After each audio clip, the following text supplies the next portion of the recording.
ان کے پیچھے کچھ 10 بندے ہوں گے، کسی کے پیچھے 20 ہوں گے، کسی کے 80 ہوں گے. تو بہت بڑی گیدرنگ کی ہمیں پوچھ نہیں ہے. جو آج ہے بسم اللہ. اور انبیاء کرام تبلیغ کریں تو ان کو پتھر پڑے، پریشانیاں ہوں. حضرت نوح علیہ السلام اس قدر ہو گیا کہ ایک شخص نے اپنے بچے کو کندھے اٹھایا ہوا ہے، تو وہ آ کر اس کا باپ کہتا ہے بیٹا اس بابے کی بات نہیں ماننی. تو بچہ کہتا ہے ابا مجھے ذرا کندھے سے اتارنا، میں ذرا اس کو ایک سوٹا مار کے آؤں. وہ آ کر ڈنڈا مارا حضرت نوح علیہ السلام کے سر پر، آپ کا سر زخمی ہو گیا. یہ ہے تبلیغ. اور اس کے مقابلے میں شعراء، چاپلوسانہ نظام. تو اللہ بتانا یہ چاہتا ہے کہ شاعروں کی طرح چاپلوس نہیں بننا. چاپلوسی ادھر کی، چاپلوسی ادھر کی. واہ واہ واہ جی جی حضرت، واہ واہ چودھری صاحب، واہ واہ جی صاحب کمال ہے، ہاں ہاں ہاں. میں نے کہیں دیکھو وہ ہاتھوں پر ہاتھوں پھینک رہے ہوتے ہیں، مولانا ہو کر ایسی حرکتیں. مبلغ کا کام یہ نہیں ہے. شاعروں جیسا مزاج چاپلوسانہ نہیں رکھنا چاہیے، چمچا گیری نہیں ہونی چاہیے. کیسا ہونا چاہیے؟ نبیوں جیسا مزاج ہو، جو رب کا فرمان ہے وہ بتائے، آگے پتھر پڑے، ڈنڈے پڑے، رب کی رضا پر راضی رہے. جی آپ کو حضرت پتہ نہیں اس طرح کرنے سے کیا ہوگا. بھئی یہ دیکھیں جو حضور کا دین ہے وہ بتایا جا رہا ہے. ہاں حکمت ضرور ہو، حکمت کے ساتھ دین چلے وہ الگ بات، لیکن شاعروں جیسی چاپلوسی نہ ہو. حکمت میں اور مداہنت میں بڑا باریک فرق ہے. چاپلوسی اور حکمت بڑا فرق رکھتی ہے. حکمت کے اندر بندے اپنے امور پر کمپرومائز نہیں کرتے، اپنے منشور پر کمپرومائز نہیں کیا جاتا، طریقے سے چلایا جاتا ہے. اور چاپلوسانہ میں اور مداہنت کے اندر اپنے منشور کے اوپر کمپرومائز کر دیا جاتا ہے، اور وہ بڑا خطرناک ہوتا ہے. فرعون اور موسیٰ علیہ السلام کا واقعہ جو یہاں بیان کیا گیا کہ موسیٰ علیہ السلام جب فرعون کو تبلیغ کرنے جاتے ہیں، اللہ نے فرمایا ان ارسل معنا بنی اسرائیل، اس کو جا کے کہو بنی اسرائیل کو میرے ساتھ بھیج دے. آگے فرعون پتہ کیا کہتا ہے؟ الم نربک فینا ولیدا، 30 سال تو میرے گھر میں پلا ہے، میں نے تجھے پالا ہے. یہ جو تانے دینے والے ہوتے ہیں نا، فرعونی ذہن کے حامل ہوتے ہیں. سانو پتہ ہے تو کی ہوندا سیں، سانو پتہ ہے تو کی ہوندا سیں، مڈ تیرا کی سی، اینج سی اونج سی. بات شریعت کی ہے تو اس کا جواب دے، نہیں آتی تو سمجھ لے تیرا اور یہ طریقہ فرعون کا بالکل برابر ہو رہا ہے. فرعون نے بھی موسیٰ علیہ السلام کو میرے گھر میں رہ کر 30 سال تو پلتا رہا. فلیدن الم نربک فینا ولیدن، میں تجھے بچپن سے پالا ہے، 30 سال رہا، تو یہ احسان جتلائے. تو آپ نے فرمایا یہ اس وقت کی بات ہے جب مجھے پتہ نہیں تھا، جب اللہ نے حق واضح کر دیا تو معاملہ اور ہے. پھر دوسرا جواب یہ تھا، فرمایا میری قوم کو تم نے غلام بنا کر رکھا ہے نا، تو جو قوم کو غلام بنا کر رکھا ہے اس کا مقصد یہ ہے کہ کافر حربی ہو، اس کا مال جس طرح ملے لے جاؤ.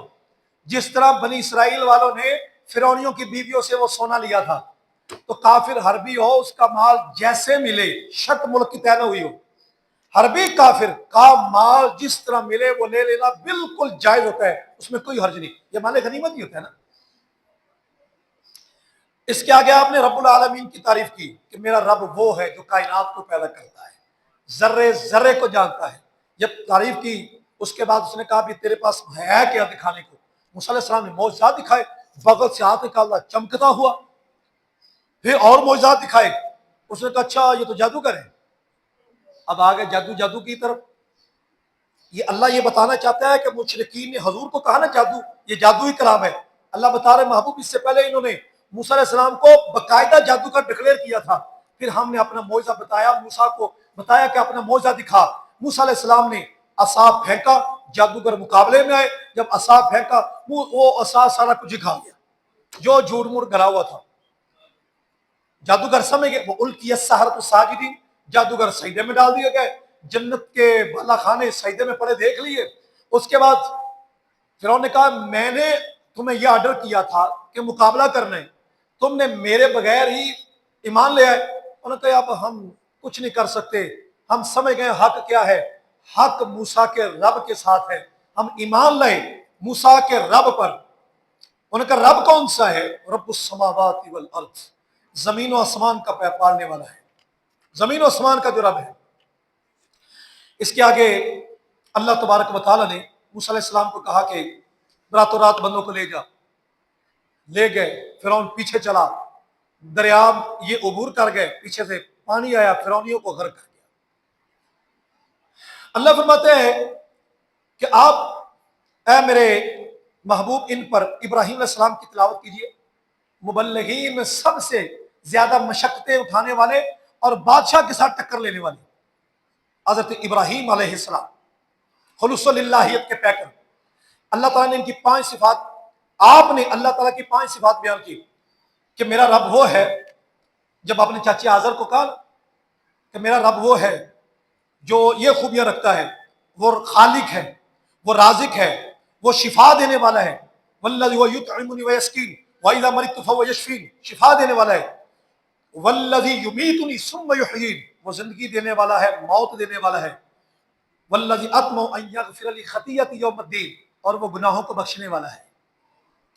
پھر 5 دعائیں کی، رب ہب لی حکما والحقنی بالصالحین، میرے مولا مجھے اپنا حکم عطا فرما، مجھے نیکوکاروں کے ساتھ ملا دے، میری زبان پر سچ جاری رکھ اور سچوں میں مجھے باقی رکھ، مجھے جنت النعیم کے وارث جو بننے ان میں شامل رکھ، میرے باپ کو بخش دے، وغفر لی ابی انہ کان من الضالین۔ یا مسئلہ سمجھ لیں، اب ان کا اطلاق باپ پر بھی ہوتا ہے، چاچے پر بھی ہوتا ہے۔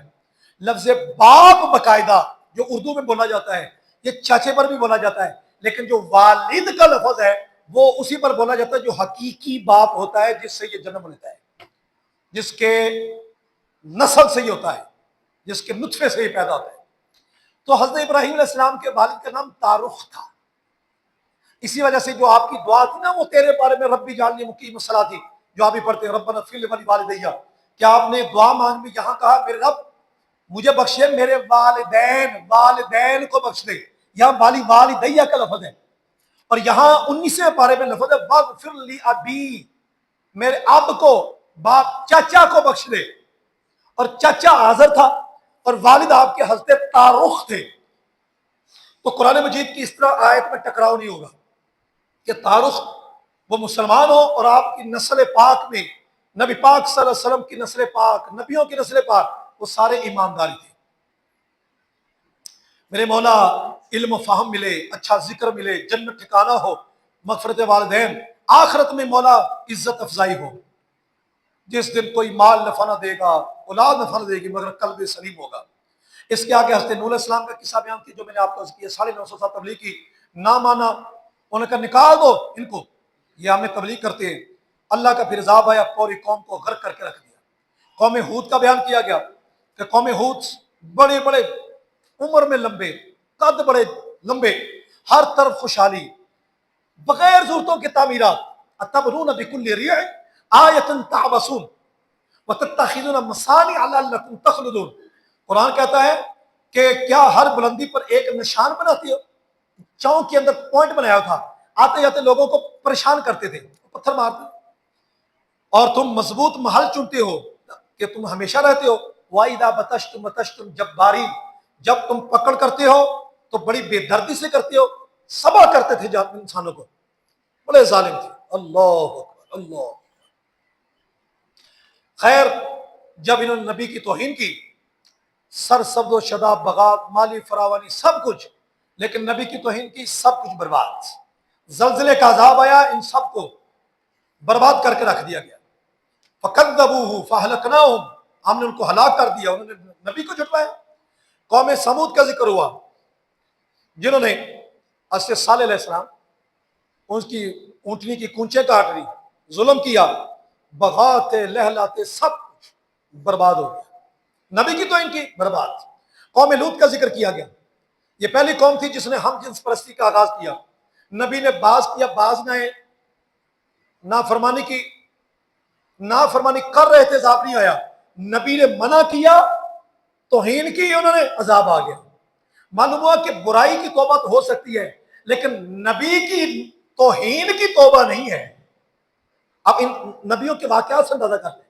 قوم شعیب کرپشن کرنے والی قوم، کرپٹ، مال و ثواب خوب تھا، گھنے جنگلات تھے، پھلدار لدے ہوئے درخت تھے، میٹھے پانی کے چشمے تھے، لیکن جب ان کے اوپر ان کو منع کیا شعیب علیہ السلام نے کہ باز آ جاؤ، قدب اصحاب الایکۃ المرسلین اذ قال لهم شعیب ما تتقون، باز کہ نہیں نہیں نہیں نہیں، تمہاری عبادت، تمہاری نیکی ہمیں یہ روکتی ہے کہ آپ ہمیں ہمارے معاشرتی معاملات سے روکو، ہم جو کر رہے ہیں ہمیں کرنے دو، ناپ تول میں کمی فرمایا نہ کرو، وزن میں کمی نہ کرو، باز نہ عذاب آ گیا۔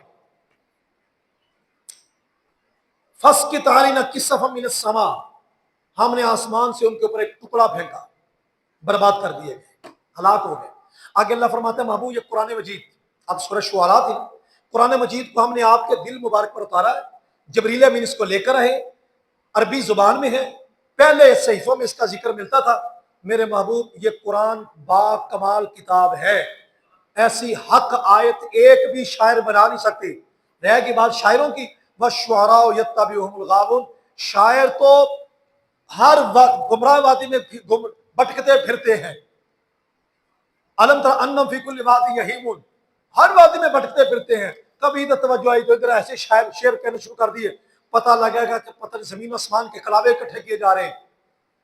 فرمایا الا الذین آمنوا، یہ شاعر برے ہیں لیکن وہ جو ایمان والے ہیں، اچھے عمل کرنے والے ہیں، اللہ کا کثرت سے ذکر کرنے والے ہیں، تو ان کو جزا دی جائے گی، اور ظالم جان لیں گے جس کروٹ بھی بدلے۔ سورۃ النمل چونٹی والی سورت، اس پارے کے آخر میں آ کر آخری 4-5 رکوعوں میں آتی ہے، اس کا حاصل میں عرض کرتا ہوں۔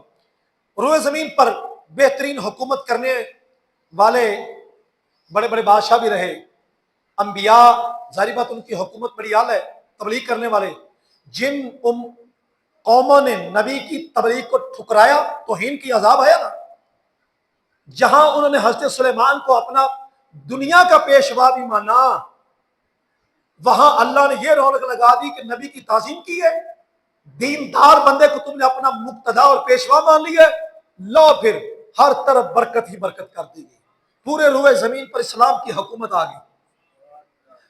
تو تخت دین پر تبھی آتا ہے جب کسی اسلام اور دیندار بندے کو مانا جائے، تو حضرت سلیمان ان کا ذکر کیا گیا، اور چونٹی کا ذکر کیا گیا، اس سورت میں چونٹی کا ذکر کیا گیا کہ جہاں بڑی اعلیٰ حکومت کا ذکر کیا گیا کہ وہ بڑے وسائل ہے اس لیے اپنی رعایا کا خیال کر رہی ہے، وہاں چونٹی کا بھی ذکر کیا گیا کہ چونٹی جو ہے اس کے پاس کون سے وسائل ہیں، وہ بھی اپنی رعایا کا خیال کر رہی ہے، تو فرمایا جو وہ بادشاہ اور اپنی رعایا کا کرے نہ خیال، وہ چونٹی سے بھی کیا گزرا ہے، یہ بتانے کے لیے چونٹی کا ذکر کیا گیا۔ تو اس میں ابتدا میں موسیٰ علیہ السلام کے والے سے ذکر کیا گیا کہ ان کو نبوت کیسے ملی، اعلان نبوت تبلیغ کی جو نبوت ہے، پھر ان کو عصا ملا، فرمایا پھینکو، وہ اجدابا نے کہا پھر پکڑو، فرمایا خوف نہ کرو، انی لا اخاف لدی المرسلون، میری جناب رسول جو ہے وہ خوف نہیں کرتے، کامیابی ہوگی، فرعون برباد ہو گیا۔ پھر اس کے بعد اللہ تبارک و تعالیٰ فرماتے ہیں ہم نے داؤد اور سلیمان کو علم دیا، علم کی وراثت لی ایک دوسرے نے، سلیمان داؤد علیہ السلام کے وارث بنے، علمی سلسلہ آگے چلتا ہے، اللہ فرماتے ہیں ہم نے ان کو پرندوں کی بولیاں سکھا دی۔ اگر داؤد علیہ السلام، سلیمان علیہ السلام پرندوں کی بولیاں جان سکتے ہیں تو حضور کیوں نہیں جان سکتے؟ جانتے، اونٹ بھاگا ہوا حضور کے پاس آ گیا، بڑ بڑایا، نبی پاک صلی اللہ علیہ وسلم فرمایا اس کا مالک کو بلاؤ، مالک کو بلایا گیا، فرمایا تیرا یہ اونٹ شکایت کر رہا ہے کہ مجھے چارہ کم دیتا ہے اور مشقت زیادہ لیتا ہے۔ جی حاصلہ صحیح ہو جاتا ہے، فرمایا آئندہ نہیں کرنا، اونٹ کو کہا جا بھی، مسئلہ حل ہو گیا۔ یار یہ تو جانوروں کے بھی مشکل کشا ہے، یہ کیسا انسان جانور بنا بیٹھا ہے جو حضور کو مشکل کشا نہ مانے؟ توجہ تو کرے، مشکلیں حل ہوتی ہیں۔ حضرت سلیمان کا ایک پرندہ تھا جسے ہد ہد کہتے تھے، یعنی آپ اسے کہہ لیں کہ انٹیلیجنٹ ایجنسی کا کار خاص، ہد ہد، خفیہ رپورٹ لا کر دینی اس کی ذمہ داری تھی۔ پانی جہاں ہونا اس نے ٹھونگا لگانا، پتہ چل جائے یہاں پانی ہے، وہاں جنات نے بور کر دینا۔ تو چونکہ حضرت سلیمان کا تخت ہوتا تھا، اس میں آپ کے تخت کے ساتھ علماء تھے، علماء کے پیچھے جنات ہوتے تھے، اوپر پرندے ہوتے تھے، ہوا میں یہ اڑتا تھا، اور مہینوں کی مسافت دنوں میں طے کر لیتے تھے اس وقت کی تیز رفتار. پھر نیچے جو ہوتا وہ گھوڑے پر لوگ سوار ہوتے, پیدل بھی ہوتے, یوں آپ کا لشکر بڑے کھرو فر سے جا رہا تھا. ایک دن آپ جا رہے ہیں تو راستے میں چونٹیوں آئیں, تو چونٹیوں نے دیکھا سے سلیمان کا لشکر آ رہا ہے. اور نملۃ یا ایھا النمل ادخلوا مساکنکم لا یحطمنکم سلیمان وجنودہ لا یشعرون. اے چونٹیوں اپنی اپنے بلوں میں داخل ہو جاؤ, کہیں ایسا نہ ہو کہ سلیمان بے خبری میں, سلیمان اور ان کا لشکر بے خبری میں تمہیں رون دیں, تمہیں پتہ ہی نہ چلے. ایک تو یہ سمجھ آ گئی چونٹی کو بھی پتا ہے کہ نبی جان بوجھ کر کچھ نہیں کرتا, ارادے سے نہیں کرتا, بے خبری میں ہو جائے اور بات ہے. کیوں کہ اگر جان بوجھ کر یہ نسبت کی جائے تو یہ ظلم کی نسبت ہوگی, اور نبی ظلم سے پاک ہے, اور ظلم سے پاکی کی نسبت کرنا یہ اس کا ادب و احترام ہے, اور یہ ادب و احترام نہ کرنا یہ توہین ہے. چونٹی جانتی ہے کہ نبی کا ادب و احترام رکھنا ہے. یہ چونٹی سے بھی مخلوق چھوٹی ہے بڑی ہے, سو سے کام لینا چاہیے کہ نبی کی طرف نسبت چونٹی کا کر رہی ہے, کہیں بے خبری میں تمہیں رون نہ دیں. اور چونٹی جیسی مخلوق اپنی رعایا کا کس قدر خیال رکھ رہی ہے. فتبسم ضاحکا من قولها, ایسے سلیمان بات کو سن کر بڑے مسکرائے کہ دیکھو ہے چونٹی اور کتنا خیال کر رہی ہے. مسکرائے, چونٹی نے بات کی, 3 میل کی مسافت ہے. اس کا مطلب یہ بھی آیا کہ چونٹی جو ہے اتنی دور سے بات کر رہی ہے, حضرت سلیمان سن رہے ہیں. اگر جناب سلیمان کی سماعت کا عالم یہ ہے تو حضرت سلیمان جن کے پیچھے ہاتھ بن کر کھڑے ہیں, مقتدی بن کر کھڑے ہیں, اس امام کی سماعت کا عالم کیا ہوگا. سبحان نبی پاک صلی اللہ علیہ وسلم کی امتی ہے نا, خوش ہو جائے کہ جب نبی کی تعظیم کی بات آئے. الحمدللہ. اسی طرح آپ نے ایک دن دیکھا کہ وہ ہدہد نہیں ہے, ہم بڑے پریشان, آپ نے کہا ہدہد کدھر ہے. پانی کی ضرورت پیش آئی, جہاں پڑاؤ کرتے تھے وہاں پانی نکالنا ہوتا تھا, ہدہد کو بلایا جائے کیونکہ اس کی ڈیوٹی تھی. یہ مطلب نہیں کہ آپ کو پتہ نہیں تھا, ڈیوٹی اس کی تھی. اگر ہدہد کو پتا ہے کہ زمین کے نیچے پانی کہاں ہے تو وہ کون سا نبی ہے جس کو دیوار کے پیچھے کا علم نہیں ہے. کاش اسماعیل دہلوی ہوتا تو اس کو بچہ ہمارا پوچھتا, کوئی عالم نہ, ہمارا کوئی بچہ پوچھتا کہ بتاؤ تم نے کہا کہ نبی نے کہا ہے کہ مجھے دیوار کے پیچھے کا علم نہیں ہے, مجھے یہ بتاؤ کہ وہ کون سی دیوار ہے. یار ہدہد جانور ہو کر اسے پتا ہے کہ زمین کے نیچے پانی کہاں ہے. ہدہد نے 2 ٹھونگے لگائے, لگاتا تھا, پانی کا بور نکل آتا تھا. اب پانی کے بور کی ضرورت پیش آتی ہے تو ہدہد نظر نہیں آتا. وَتَفَقَّدَ الطَّيْرُ فَقَالَ مَا لِيَ لَا أَرَى الْهُدْهُدَ أَمْ كَانَ مِنَ الْغَائِبِينَ. ہدہد کدھر ہے, کہیں غائب تو نہیں ہو گیا. اگر کوئی رپورٹ لے کر آیا تو ٹھیک, لَأُعَذِّبَنَّهُ عَذَابًا شَدِيدًا أَوْ لَأَذْبَحَنَّهُ, ذبح کر دیا جائے گا, سخت سزا ملے گی, اسے حاضر کیا جائے. جب اتنی بات ہوئی تو ہدہد تھوڑی دیر گزری تو آ گیا. فَمَكَثَ غَيْرَ بَعِيدٍ, تھوڑا ہی گزرا ٹائم تو آ گیا ہدہد. آ کر کہنے لگا حضور والا مسئلہ یہ ہے کہ میں کچھ حالات کا جائزہ لے کر آؤں. یمن کے اندر میں ایک ہدہد سے ملاقات ہوگی تھی, اس نے بتایا تھا کہ وہاں ایک بی بی ہے یمن کی, تو ملک سبا کی شہزادی ہے بلقیس بنت شرجیل بن مالک بن ریان, حضرت یعقوب علیہ السلام کی نا اولاد. وہ حکومت کرتی ہے. انی وجدت امرأۃ تملک, میں اس کے ساتھ چلا گیا تھا ملک سبا میں, تو میں نے ایک عورت کو دیکھا ہے کہ وہ بادشاہی کرتی ہے اور اسے دنیا کی ہر چیز دی گئی ہے. وَلَهَا عَرْشٌ عَظِيمٌ, اس کا ایک بہت بڑا تخت ہے. اور میں نے اس کو اور اس کی قوم کو پایا یسجدون للشمس, سورج کی پوجا کرتے ہیں. میں اچھا اتنا بڑا تخت, ساری تخت سلطنت یہ وہ, اور سورج کی پوجا, یہ قابل قبول نہیں ہے. آپ نے فرمایا اگر تو سچا ہے تو میرا خط لے جا اور اس تک پہنچا دے. اس کا بہت بڑا تخت ہے, 7 دروازوں میں بند کر کے رکھتی ہے, ایرج جواہرات سے جڑا ہوا ہے. خط دیا ہدہد کو, بڑا مختصر سا, بسم اللہ الرحمن الرحیم, انہ من سلیمان اللہ تعالی علیہ واتونی مسلمین.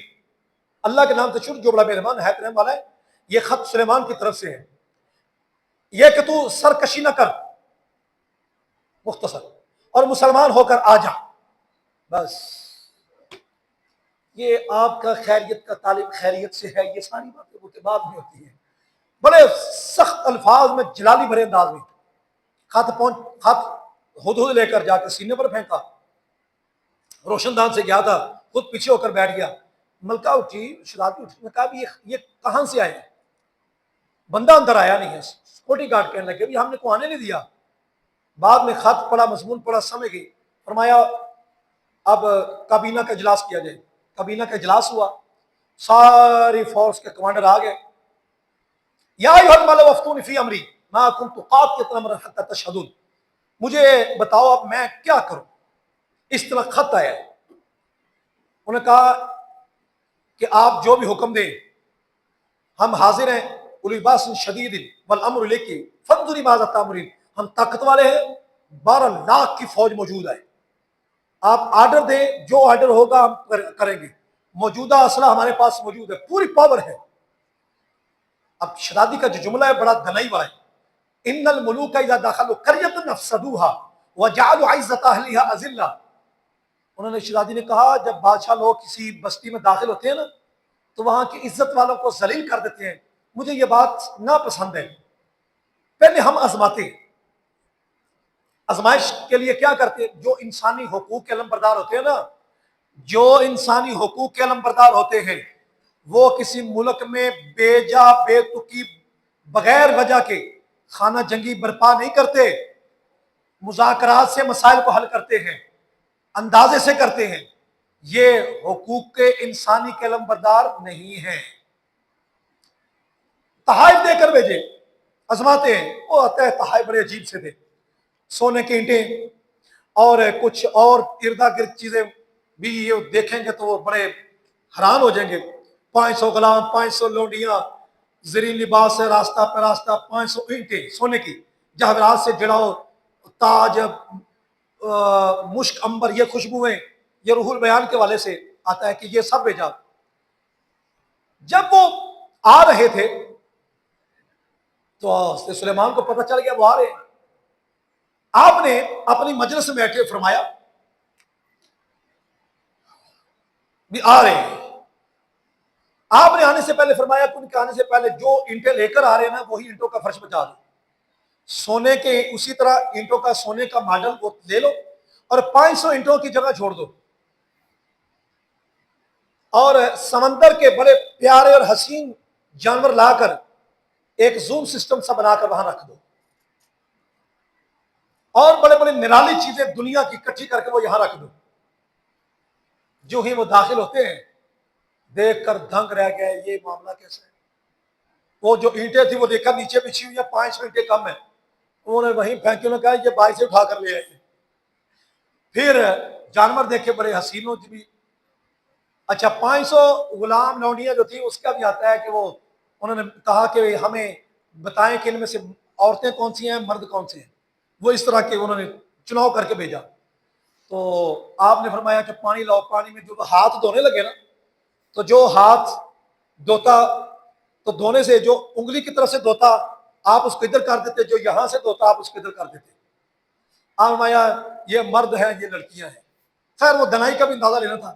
فلما جاء سلیمان قال اتمدوننی بمال، جب سلیمان پیغمبر کے پاس آ گئے فرمایا یہ مال کے ذریعے میری مدد کرتے ہو. یہ تحائف اور غیر ملکی تحائف، غیر ملکی تحائف تو ویسے بڑے خطرناک ہیں، تو لے جاؤ. فما آتانی اللہ خیر مما آتاکم، جو اللہ نے مجھے دیا ہوا ہے وہ بہت بہتر ہے. بل انتم بہدیتکم تفرحون، یہ تحفے تحائف سے تم خوش ہوتے ہو، اٹھاؤ اور نکل جاؤ. انہوں نے کہا یہ نبی ہے جو تحفوں پر مال پر خوش نہیں ہو رہا. جی اس کے بعد وہ شہزادی نے اسلام قبول کرنے کے لیے سے چل پڑی. جب چلی تو آپ نے ادھر فرمایا یا ایکم یاتینی بعرشھا قبل ان یاتونی مسلمین. اب چونکہ وہ بالکل چند میل کے فاصلے پر رہ گئی تھی، حالانکہ جو سفر ہے نا وہ تقریباً 2500 کلومیٹر کی مسافت ہے. 2500 کلومیٹر کی مسافت. اور آپ فرما رہے ہیں کہ اتنی مسافت سے اس کا تخت لے کر کون آئے گا؟ جن اٹھا. آپ کے مجلس میں علماء بھی تھے، جنات بھی. جن